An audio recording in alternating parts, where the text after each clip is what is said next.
I'm Rabbi Jonathan Tawil of Tal, and what a crazy week it's been. Between Trump and Clinton, a big fight, eventually Trump trumping it and becoming the 45th President of the United States.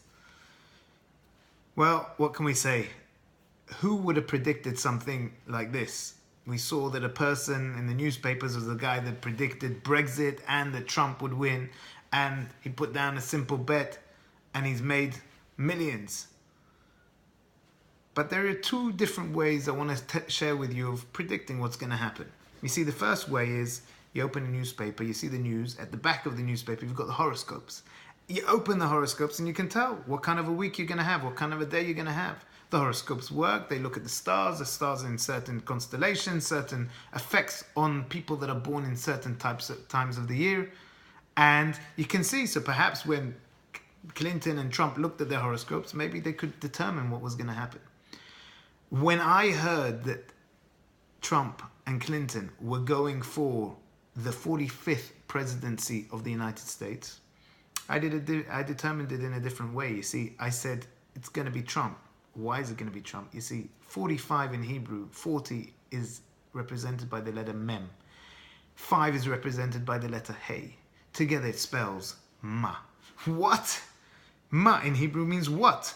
There's going to be such an excitement. There's going to be such a misunderstanding. What is going on over here? How is it possible that an outsider such as Trump has come and become the 45th president of the United States? Just an idea. So what is the Jewish view when it comes to horoscopes? In this week's Parasha, Avraham starts his life with the name Abraham. Abraham turns into Abraham. Abraham was born as Avram.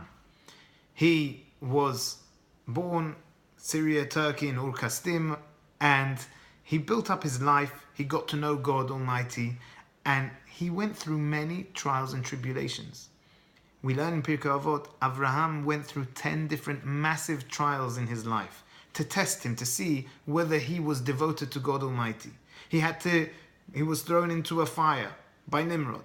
He had to leave his home, his father's place, his land of his birth, and he had to move to a land that was unknown to him by the command of God.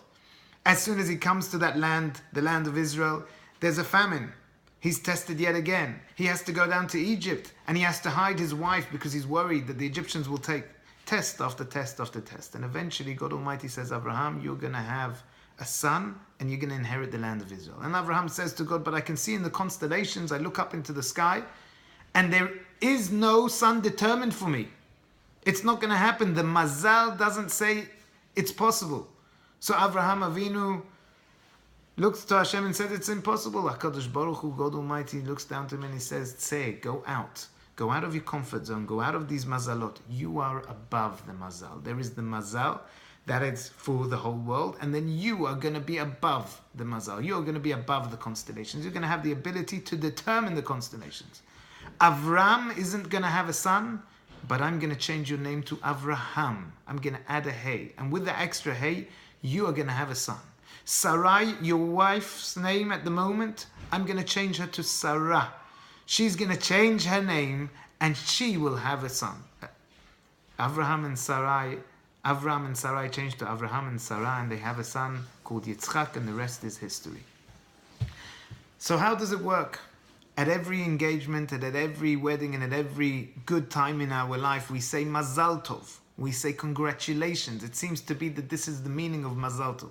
But our rabbis tell us that Mazal comes from the word nozel. Nozel means to drip down.